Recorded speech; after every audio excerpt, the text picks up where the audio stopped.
চাঁপাইনবাবগঞ্জ জেলা বাংলাদেশের উত্তর পশ্চিমাঞ্চলে অবস্থিত একটি সীমান্তবর্তী জেলা এবং এই জেলা রাজশাহী বিভাগের অন্তর্ভুক্ত।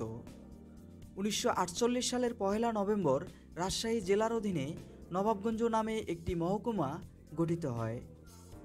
চাঁপাইনবাবগঞ্জ জেলা হিসাবে প্রতিষ্ঠিত হয় 1984 সালের 1 মার্চ।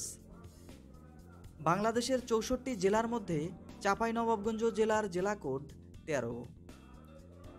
চাঁপাইনবাবগঞ্জ জেলার পূর্ব নাম নবাবগঞ্জ।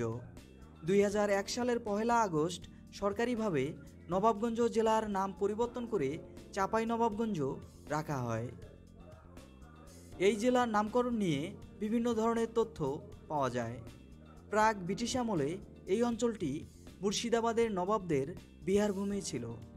নবাবরা এখানে শিকার করতে আসতেন বলে অঞ্চলটির নাম হয় নবাবগঞ্জ।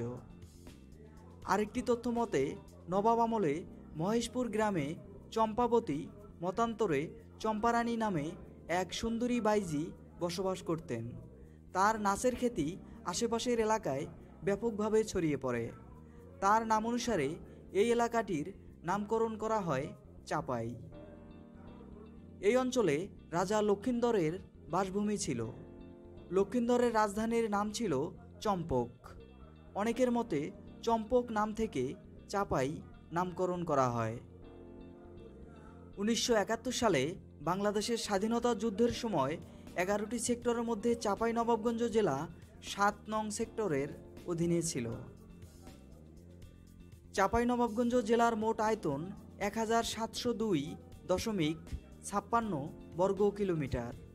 এর পূর্বে রাজশাহী ও নওগাঁ জেলা, পশ্চিমে ভারতের পশ্চিমবঙ্গ, উত্তরে নওগাঁ জেলা এবং দক্ষিণে ভারতের পশ্চিমবঙ্গ অবস্থিত।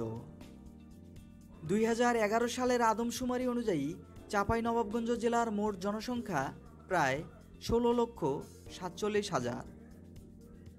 চাঁপাইনবাবগঞ্জ জেলায় উপজেলার সংখ্যা 5টি, যথাক্রমে চাঁপাইনবাবগঞ্জ সদর, শিবগঞ্জ, নাচল, গোমস্তাপুর ও ভোলাহাট। পুলিশ থানা সংখ্যা 5টি এবং জাতীয় সংসদে আসন সংখ্যা 3টি। চাঁপাইনবাবগঞ্জ মহানন্দা নদীর তীরে অবস্থিত। এছাড়া পদ্মা, পাগলা, পুনর্ভবা প্রভৃতি নদী এই জেলার উপর দিয়ে বয়ে গেছে। চাঁপাইনবাবগঞ্জ জেলায় অনেক ঐতিহাসিক ও দর্শনীয় স্থান রয়েছে। এগুলোর মধ্যে ছোট সোনা মসজিদ, দারাসবাড়ি